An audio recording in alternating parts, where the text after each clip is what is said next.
I always have fun with readers who say, how come a lot of older guys, they don't keep up with their songwriting? They're not as creative as they were when they were younger.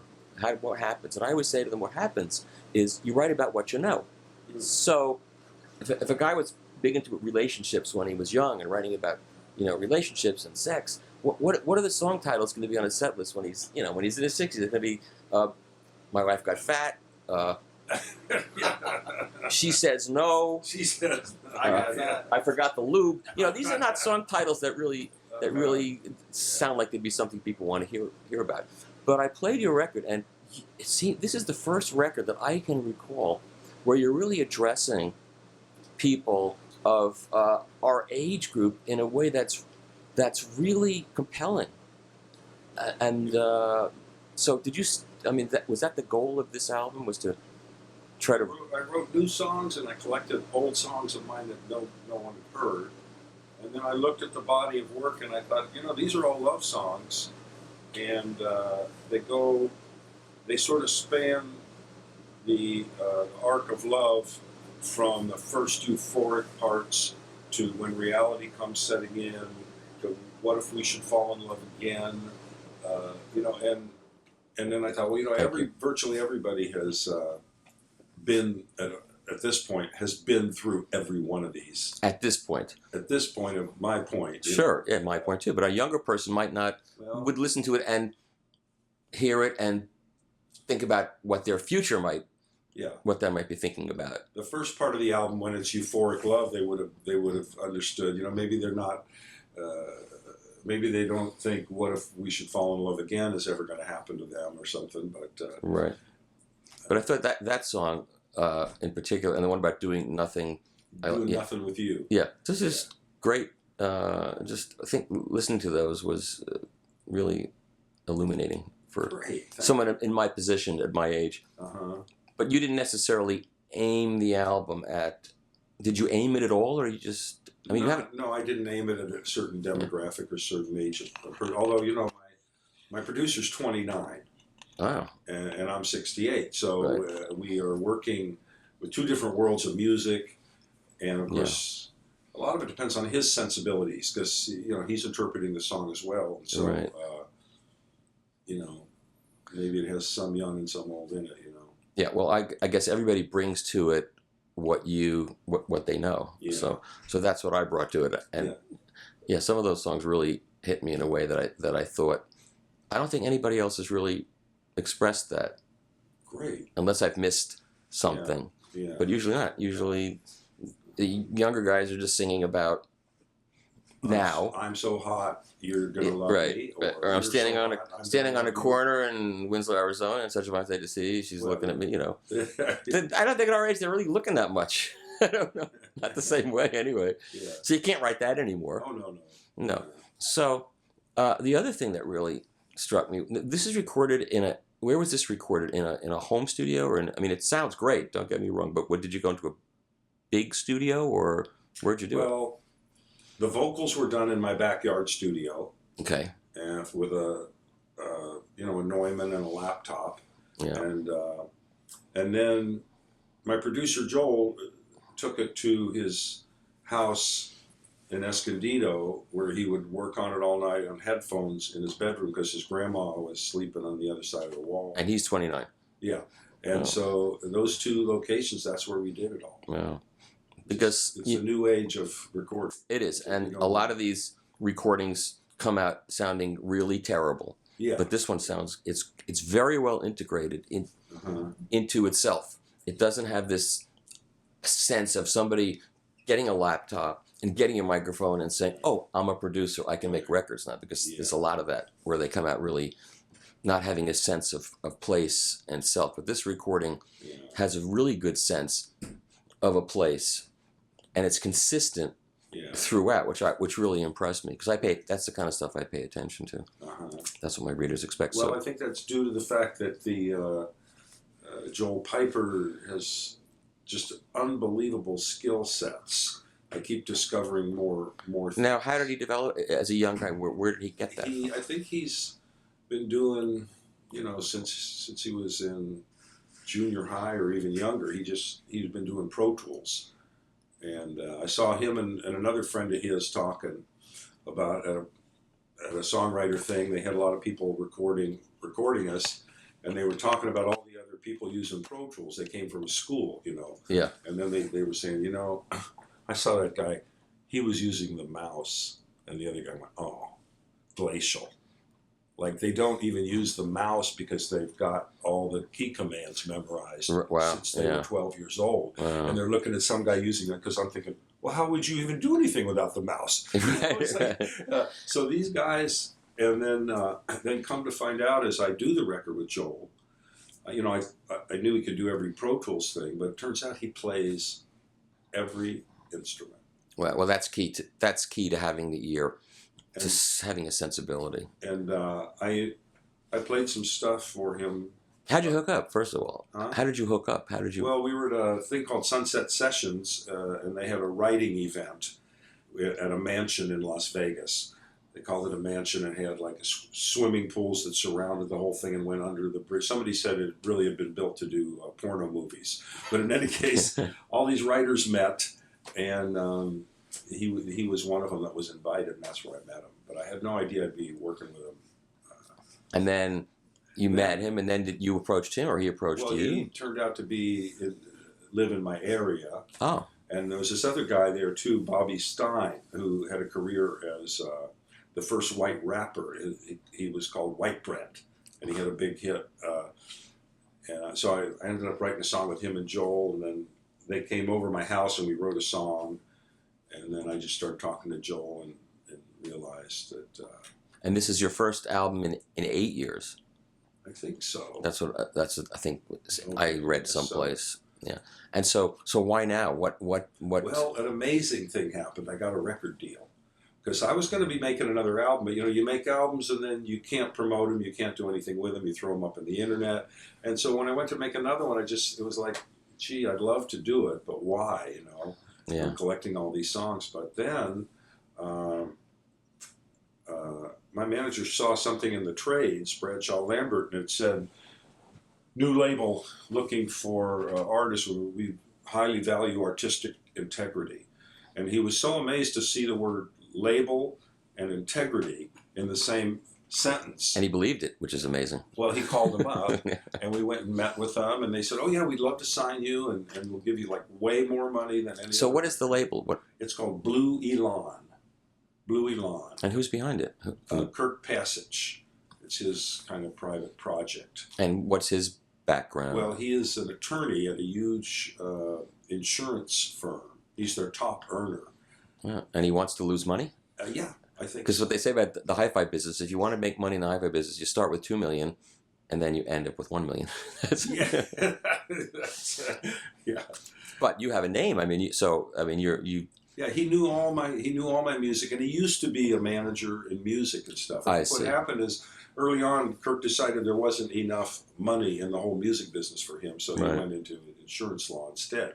But now he's passionate about music. He knows it all, and so because that really inspired me, first of all, someone else was going to pay to make the record. So I started looking for a producer, and I hooked up with a whole bunch of different Grammy-winning producers, and they said, okay, we're good to go. And then Joel said, well, hey, I'd like to shot at producing something. And you liked that? And I was already working with him. He was doing photography stuff for me. So one day we sat down and started working, and I just went, oh my, this is like...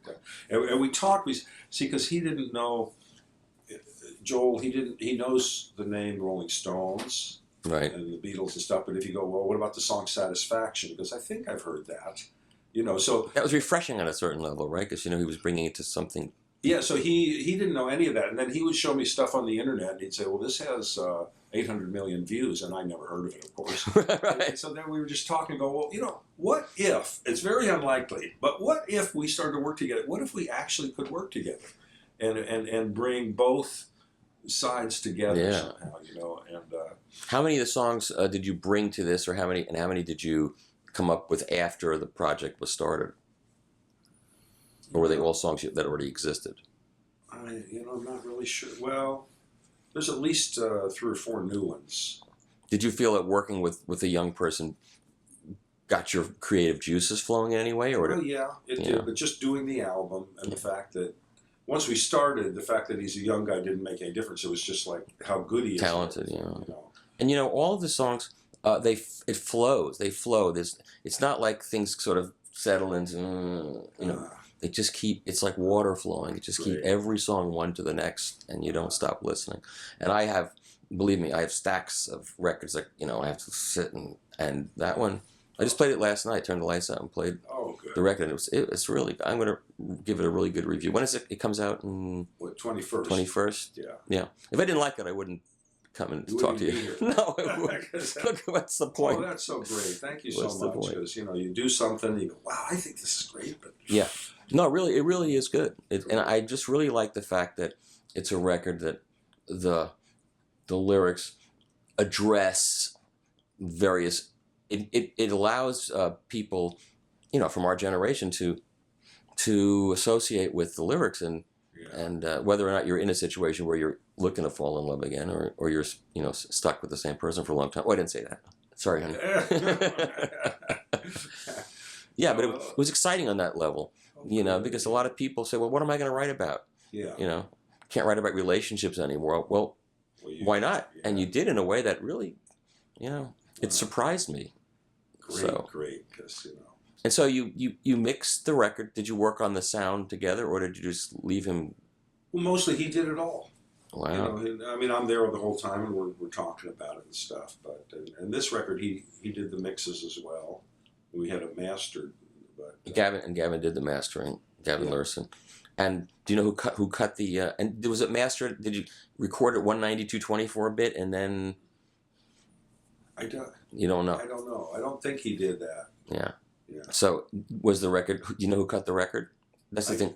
I don't know as far as the technical. LP, I was kind of curious about that, but I don't think they even mastered it differently for the LP. Yeah. I don't know how. It doesn't sound like it's too squashed. They didn't compress it too much. The record doesn't sound squashed. Ironically, what's going on today is the CDs are squashed because of fashion, and the records are dynamically wider. That's an irony. Yeah. But I don't know how this was done. There was, the classical record will get really soft and really loud. Right. And then the CD could do that. There's a limit on the vinyl, of course, because the needle will jump out or whatever.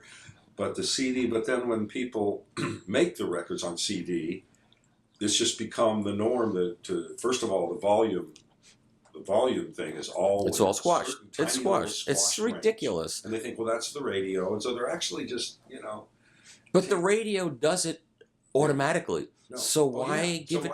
Yeah. It's stupid.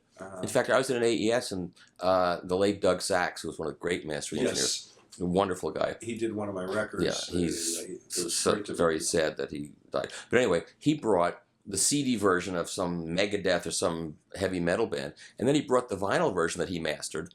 He said, I left the vinyl completely dynamic.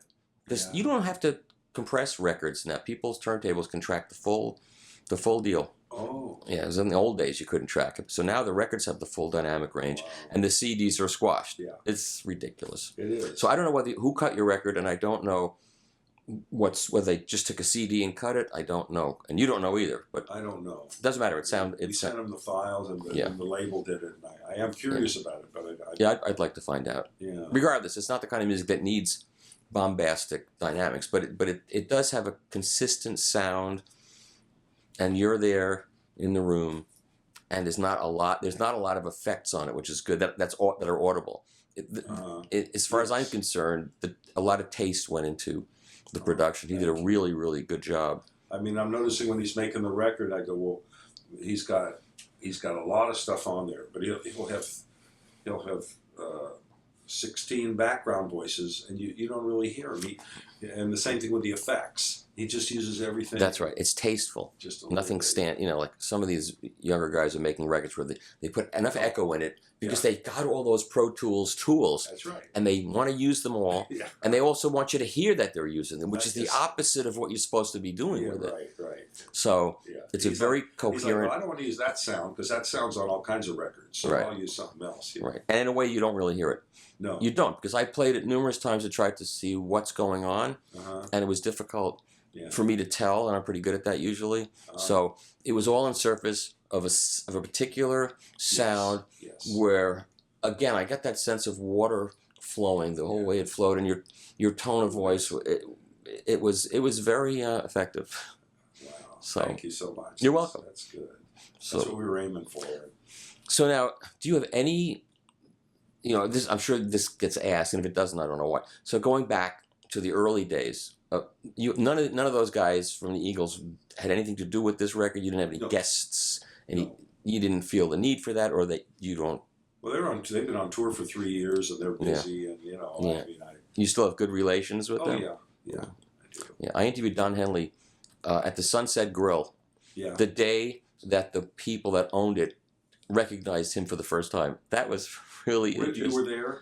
Yeah, We're talking about the Sunset, not the one in Nashville, the one on Hollywood. the dumpy one. Sunset. Yeah, on Sunset. Yeah, That's right. owned by, they're not Mexicans that own it. It's these old European people that own it. And so we're sitting there. So he said, let's go grab a burger first. We go over there to grab a burger. And this woman comes out and she goes, wait, you're, not with a Mexican accent, but with some Eastern European accent. You're Don Henley, because the song had just gotten popular. Yeah. And he goes, no. She goes, yes, you are. And there's that line in the song, there's an old man from the old country, to him it's all the same. So she says, wait, and she gets the father. The father comes out, and she goes, Dad, this is Don Henley. He wrote the song about it. And he goes, and walks away. That is amazing. It was so cool. That is amazing. It was so great. That's the perfect, for Don, I'm sure that was a perfect response. Yeah, exactly. That's what he said. I mean, he makes that place like mega world famous. Yeah. And then they don't even know who he is. Yeah. And then, Yeah, it was great. That was a great moment, I have to say. oh, that's amazing. I figured you might didn't enjoy know that. anything about So, that. so Ryan says you have all kinds of songs in the can for another record or two? Mm-hmm. I've actually completed record 2 and Really? record 3. Wow. Because I'm going, well, geez, if they're going to give me money to record, they're going to have to pull me away with a And they were happy with the results? Truck, So did you go into this label owner and sit down and say, here's my record, and well, once or I you did just the send it first to them? record, I just and Joel Piper also took the cover photo.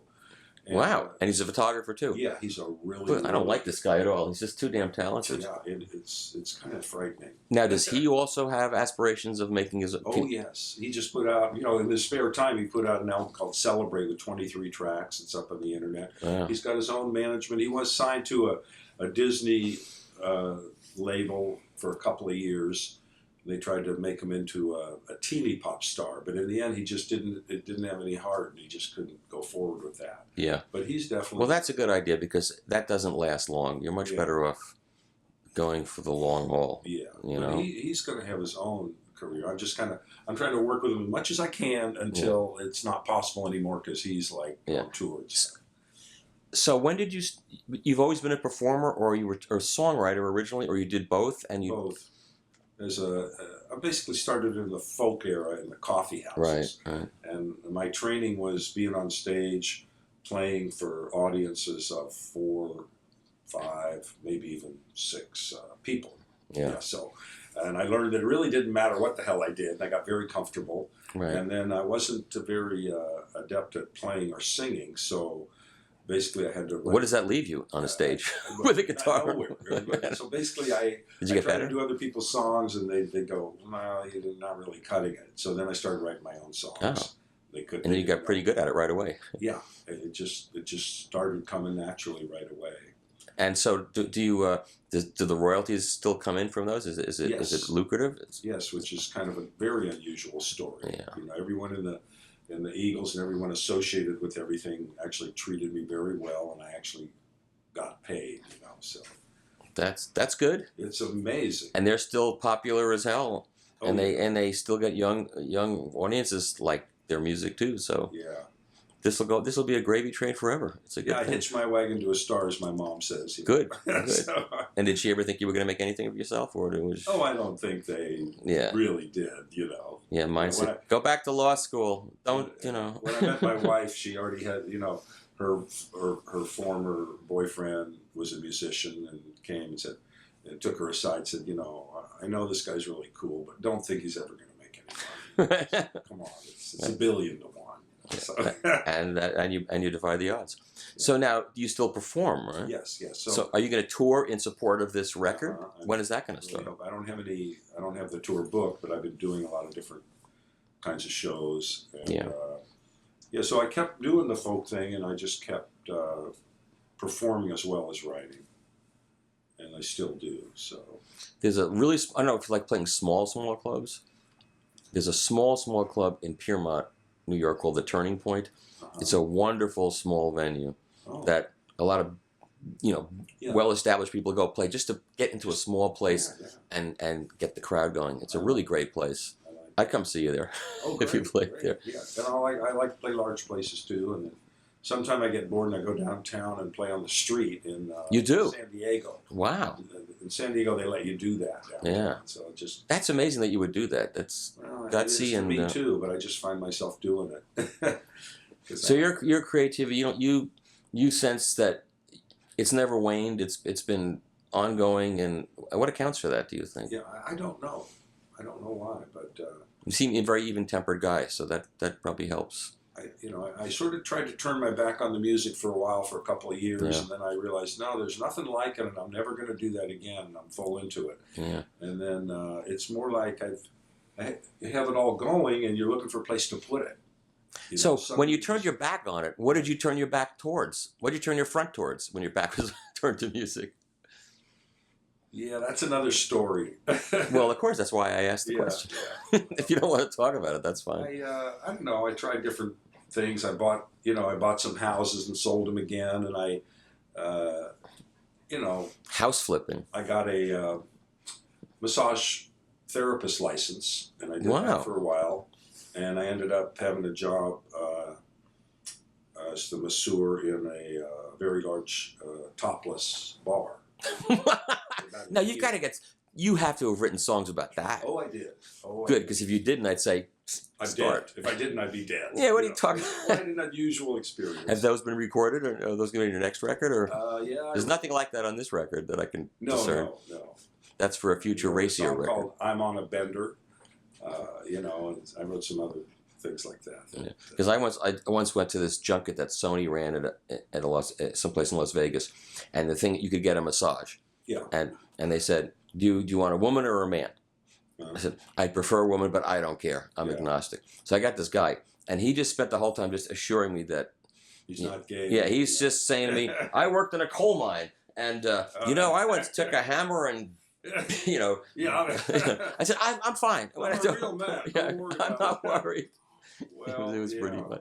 So there's adventures there, I'm sure. But even that didn't have the return of playing music somehow. Well, of course, but you were still collecting royalties, so and that was going by, and then all of a sudden I went to.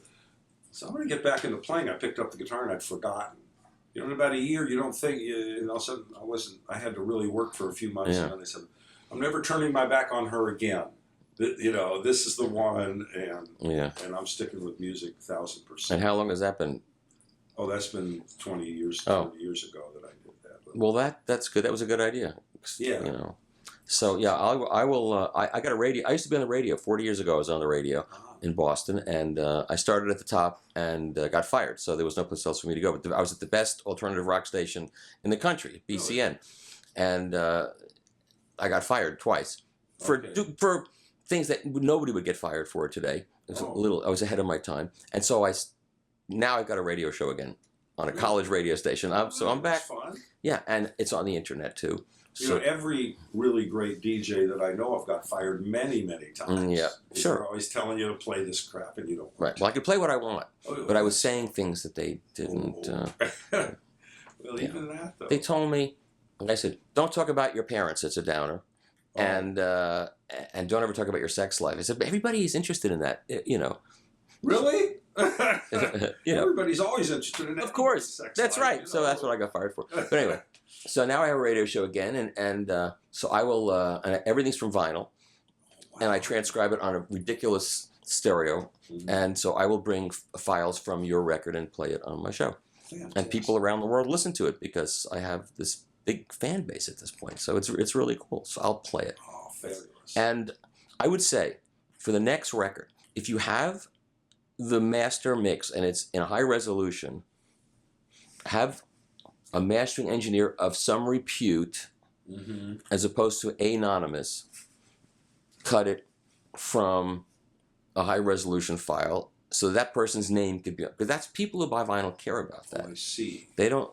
If So you, in other words, and I thought we should have had it mastered. I mean, I thought, well, don't they always have it mastered separately for vinyl? Maybe they did, but well, they did, but it's Larson did both. Gavin Larson did both. well, he doesn't have a lathe, so he didn't cut. He didn't cut it. Oh, I see. And that's a whole skill set. So Rainbow Records. Rainbow, yeah, because I know them. So they got the files, and they either Steve cut it or he sent it to somebody to cut. I'm not sure they have a cutting system either. But it's like Doug Sachs. There's a name. So yeah, I see. the guys that buy records like to know who cut it. Yeah, sure. They know what people in this know what the guy's cutting system sounds like, because a cutting system is the opposite of a stereo. Essentially, it's 180 degrees out of phase from playback. Right. So they know they prefer certain guys' cutting systems. Okay. So anonymous doesn't really that's good to know. Work. Yeah, so it's good. Yeah. And it's also nice to know what the source was. That's just this one came out good. Whoever did it, it sounds really good. It's because it's a good recording to begin with. Okay. That's what But counts. it'd just be nice to have that information on there. Yeah, mastered for vinyl by Bob Lubig does a lot of digital mastering. Okay. And then he will send the files to somebody else, mastered for vinyl by Chris Bellman at Bernie Grunman's or by Bernie Grunman or something like that. And then the people who like records, not as a fad, but as something that they really appreciate, and then they feel assured. I've only heard the thing on vinyl on some little turntables that were hooked up to really horrible speakers. I had an old turntable. I'm talking old, like the 30s. Yeah. So I really haven't even had the opportunity to hear the difference. Well, I could send you a file. That's right. Of course, you get demo-itis. Whatever you hear first, you fall in love with that, and then you go, "Oh no, this is different." Now, how much of that did you do with this record, or you just had your guy do it, master it, mix it, and give it to you, and you said that's great, or you went back and forth a few times? Well, yeah, I usually said that was great, but there was always can you raise this a little bit and do that? Yeah, and maybe this one isn't working, and I comment, and then we tweak it a little bit. Yeah, because it's remarkably consistent throughout. It really makes a sonic statement, puts you in a place, puts the listener in a place. That's really important to me. I think when you put a record on, you want to be familiar, have a sense of familiar space, or a space that the person is creating, and you get the sense that this person or whoever mixed this really wanted to set a scene. Yeah. That's how records in the 60s were. The good engineers and mixers would set a scene in your mind, and you could sit and listen to it. That's right. Which isn't done that. People don't sit and listen to music anymore. They're starting to again. You just really said something there. Yeah. People don't sit and listen to music anymore. They listen to it, and while they're doing other stuff. On the train, and while they're doing other stuff. I said from day one when CDs came out, this is going to kill listening to music. It's going to kill it because it sounds terrible. And people said, "Are you crazy? It's perfect." I said, "No, it sounds terrible. People will not sit and you cannot sit and listen to a CD. I don't believe it's possible. I've tried. You sit down and you turn the lights out like we used to, and about 2 minutes later you go, what else can I do? I'll clean my room. I'll read a book. It just doesn't." And that's what young people are that's why young people are buying records again. They get it, they hear it, it's like, whoa. And they put it on, and then they sit and they...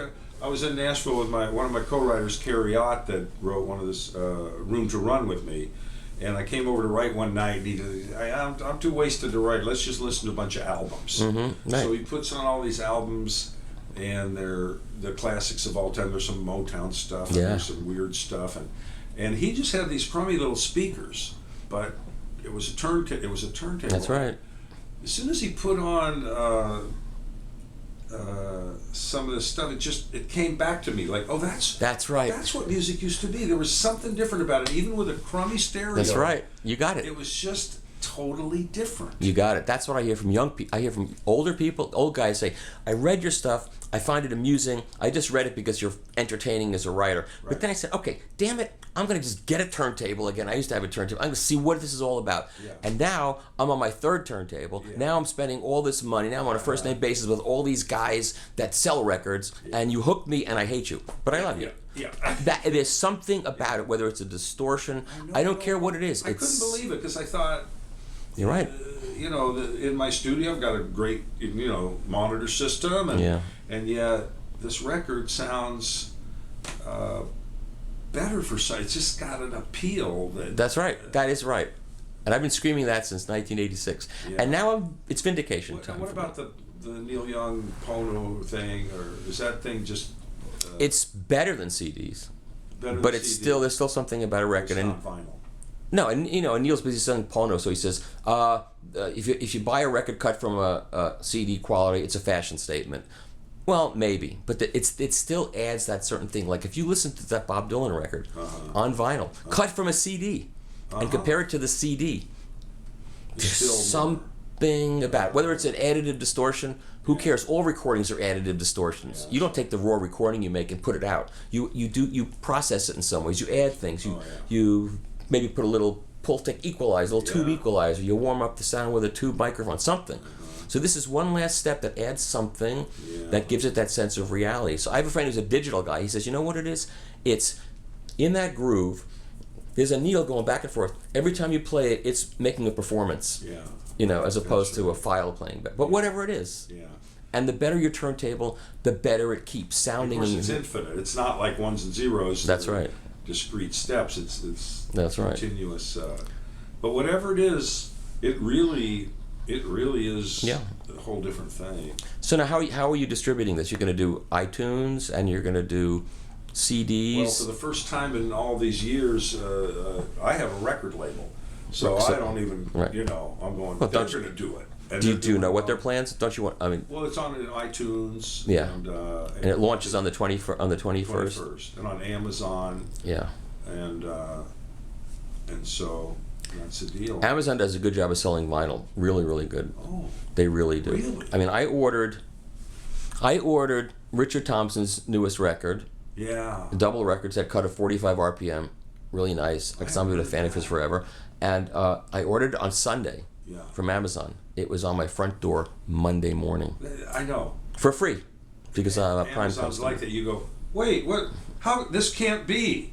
This can't be here this quick. Right. You know, I just sat down last night and called it, and there it is. You know. Because the woman who processed it, they said, "You're pregnant. Pop that baby out and keep working." You know, Yeah, so I that's- see. But who cares? We get it the next day. That's what counts. Yeah, that's you it. know.